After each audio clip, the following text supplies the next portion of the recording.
Alright, so I've been getting a lot of requests lately, so I figured today would be an awesome day to do another subscriber video review where we take the videos that all of you submit of you doing Kumite or sparring in competition, and we break it down here on the channel. We talk about the things you're doing great and some things you can do to make your sparring even better. Alright, so just keep in mind really quick, if you want to have your video reviewed here on the channel just like this one, right after this video is done, click on the link that's down in the description box, fill out the form and submit your video. I'll check them out and I'll pick one every once in a while to do a review like this on.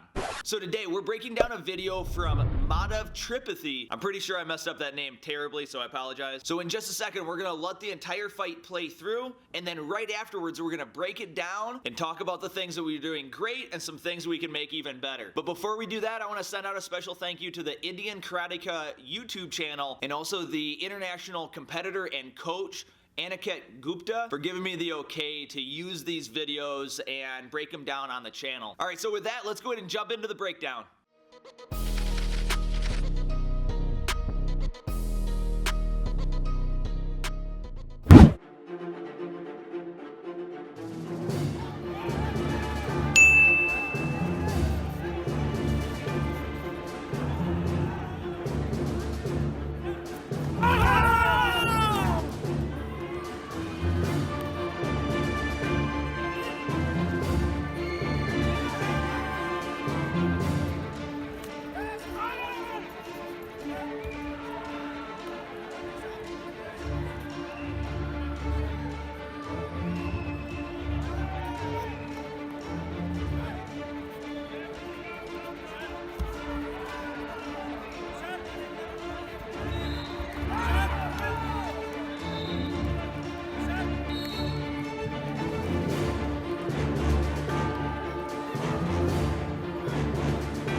Referee commission members, those who are not assigned any tatami, please come on the stage to collect your memento.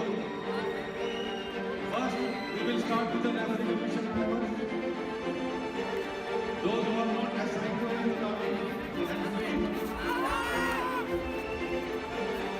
बाकी जो referee जैसे काम जिन्होंने काम किया था वो संभाला अभी ये दिख रही है सामने खड़े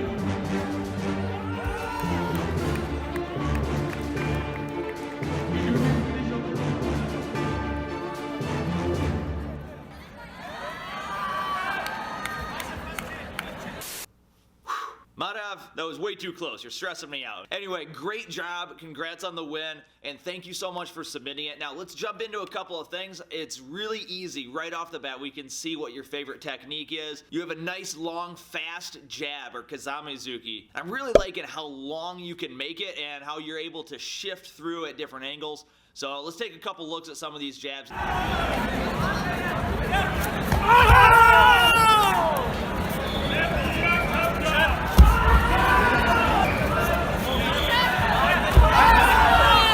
Now, even though they're not landing and scoring on this opponent, I can see how they would work very, very well against most people. Sometimes we come up against somebody who certain techniques just don't land on.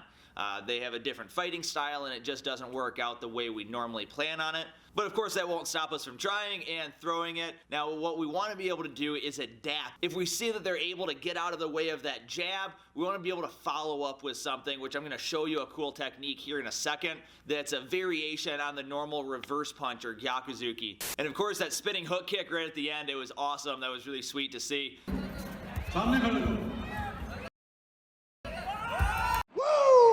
Your round kick missed, and you saw an opportunity and took it with that spinning hook kick, and that really is pretty cool to see that you're able to use that technique so fluidly. So that by itself shows your versatility of your kicks and how easily you adapt to certain situations. So awesome job with that. Now really fast, let's go over and look at some opportunities. One thing with our footwork and then one technique that I was mentioning just a second ago. So the footwork I was talking about isn't necessarily a new technique, so it's nothing I'm gonna show you, but I am going to show you in the clip what I'm talking about, because it's really the placement of your front foot.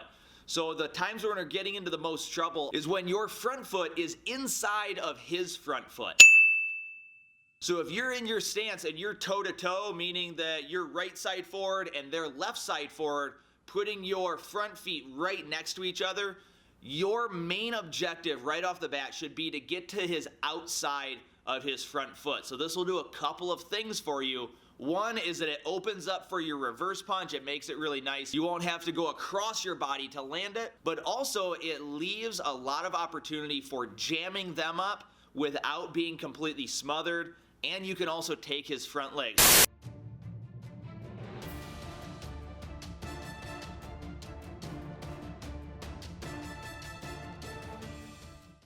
Being on the outside of his foot consistently will give you an advantage for both your movement and for the setup for that sweep. So during practice for a little while, stress less about the techniques and more about the footwork and the placement of your front foot compared to their front foot, and just essentially fight for position before you execute a technique. All right, so with that, let's go ahead and jump onto the mats and I'll show you that technique I was talking about that I think will work really well for your fighting style.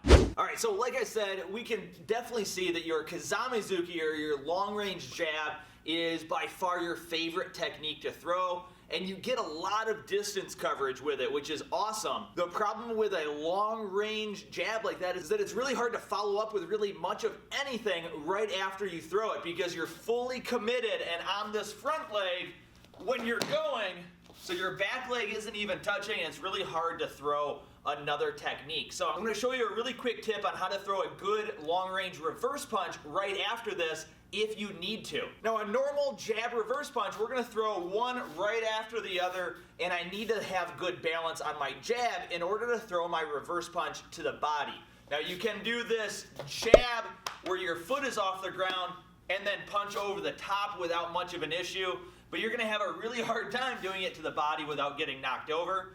So what we're going to do is on our second hop, we're going to throw that long jab, and as your foot makes that second step, we're going to actually drop immediately down into like a lunge position and throw the reverse punch. So we're not going to recover with this foot staying here.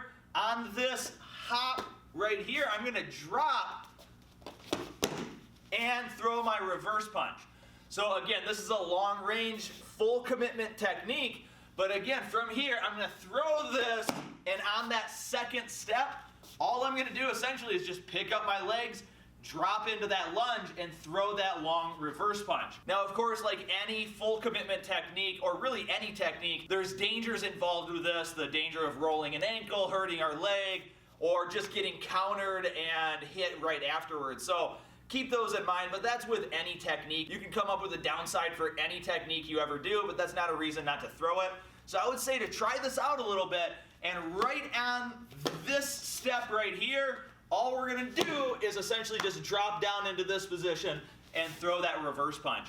Doesn't matter which side you're on, but it works really awesome if they're getting out of the way of that long range jab and sinking backwards. They're leaving their body open for that reverse punch. All right, again, Madhav, thank you so much for submitting your video. Great job. You're looking awesome. Keep up the awesome work and try out some of these variations that I was just talking about. Let me know what you think. And if anybody else has any tips, always feel free to toss it down in the comment section, because we're here to help each other and grow as a community. And just don't forget, if you want to have your video reviewed, click down the description box, submit your video, just fill out the form.